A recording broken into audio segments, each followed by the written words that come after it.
Inklings with Irena, connecting you to your intuitive guidance system, the weekly energy show. And today, how do you know it's your intuition? How do you know it's not just fear or worry or peer pressure pushing you into a decision, either making you go for something too soon or miss out on an incredible opportunity?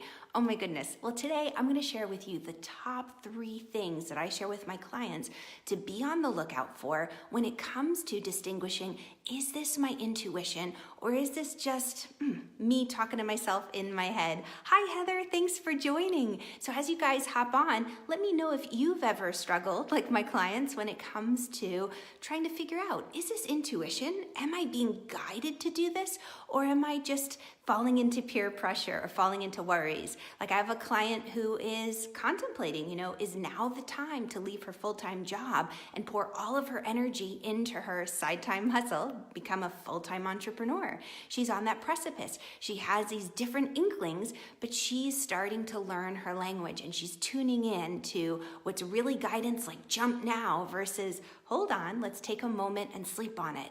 So today I share this with you, the top 3 things to be on the lookout for. And by the way, if we haven't met yet, my name is Irena Miller and I'm an intuitive energy coach and certified yoga teacher. And I've been guiding women for over 20 years on how to trust their gut instincts, avoid missed opportunities, and really just go for it with that intuitive guidance.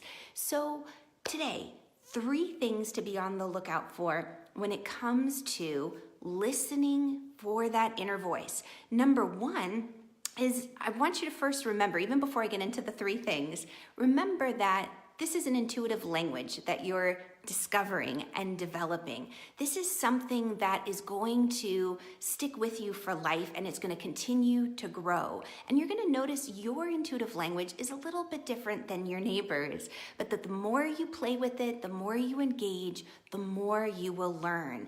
And in the beginning, don't beat yourself up so much because we've been in very loud places. And this is the first tip. When you're in loud places, it's hard to hear the inner voice, that inner guidance, our intuition, because it speaks in an indoor voice. It's quiet. It's calm. It's not yelling and shouting, trying to get your attention like, look at me, look at me. It's not going to be thunder and bolts of lightning and, the clouds break open and the voice of God booms. It could happen that way, but day in, day out, it's an everyday, calm, indoor voice. And if you can imagine standing like in a Target or Radio Shack back in the days and you had all the TVs going at once, blaring and blasting, and you had one favorite show on a television to your right and another favorite show to the left, and you're trying to follow all the plot lines at once, it's going to be very difficult. At some point, you're going to numb it out, you'll desensitize, and you won't get the guidance. You just can't hear it. There's too much going on. So the first tip is so important to remember your intuitive inner voice speaks in a very calm indoor voice. So you start to develop a practice through meditation, creating quiet, so you can learn what that sounds like. Because over time, you'll know it so well that when you go back into the noisy places, you'll discover, yes, I can still hear my intuitive voice and I can still connect to it. How amazing. Now, the second tip, which is so important, is that intuitive guidance always comes from a place of love. Your intuitive guidance is not going to be pushing you out of fear or worry. So, for example, if there's a dark alley and you're thinking, should I walk down the dark alley to take the shortcut to get to my husband's office building and meet him out front, or should I walk the long way around that's well lit? And you get like this little small feeling that says, you know what? Why don't you walk the long way tonight? And you're like, oh, but I wanted to look cute for my hubby, so I wore the high heels, and walking the extra distance, it's gonna really kill my feet. It might be nice just to walk through the shortcut. And you get that feeling again, you know what? Don't walk through the shortcut, walk the long way around. And you're thinking, no, I wanna get there quickly, it's cold, I'm already running late, and he hates it when I'm late. I'm always late. You tell it's a personal story. And it's like, let me walk down the shortcut. And your inner voice is like, I really think you should walk around the long way. And you walk the shortcut, right? Well, what happens is maybe there was not the best experience to walk the shortcut. Maybe you'll have a guardian angel, right, who acts through another person, come by and end up walking with you. But the whole point of this is, number one, your intuitive guidance didn't say, hey, don't walk down that path because you've got a person at the end who's a little bit unsavory and questionable and is most likely going to scare you. Walk the long way, right? It didn't say, oh, hey, you're going to like die if you walk down that way. Don't walk down that way. But the intuitive guidance is like, hey, check this out. Life will be a little bit smoother for you if you go this way instead of that way. And even if we choose to ignore it, we're blessed at times where we have other actors come in, so to speak, or other people acting on behalf of the angels and our guides around us that walk with us maybe, right? They're inspired to walk with us.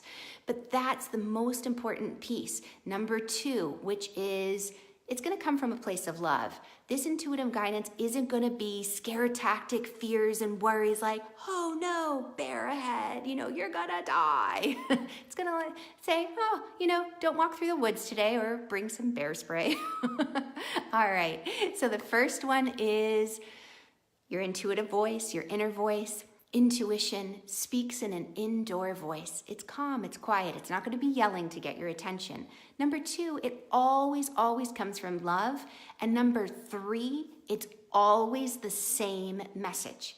It's not going to change. It's not going to be like, all right, Irena, go ahead and walk down, the dark alley, but just take your shoes off, maybe, and walk a little faster. It's not going to be like, oh, call a cab.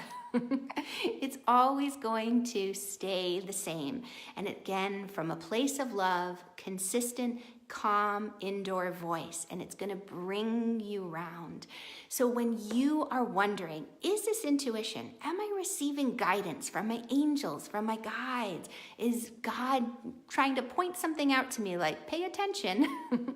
You want to pay attention to the fact that the guidance is going to be calm, it's going to be loving, and it's going to be consistent, a consistent message. So I hope this helps you in your path to connect with your intuition and develop your intuitive language. It's so much fun because it really, really is learning how to speak a whole new language.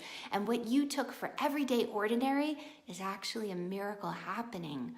Oh my goodness, I love to teach and share this with other people. So please continue this conversation with me and learn more by clicking the link above to continue talking about this. And please let me know if you're here, drop in where you're watching from, if it's warm or cold. I'm looking forward to the warm weather. And I'll catch you on the flip side. Bye, and so much love.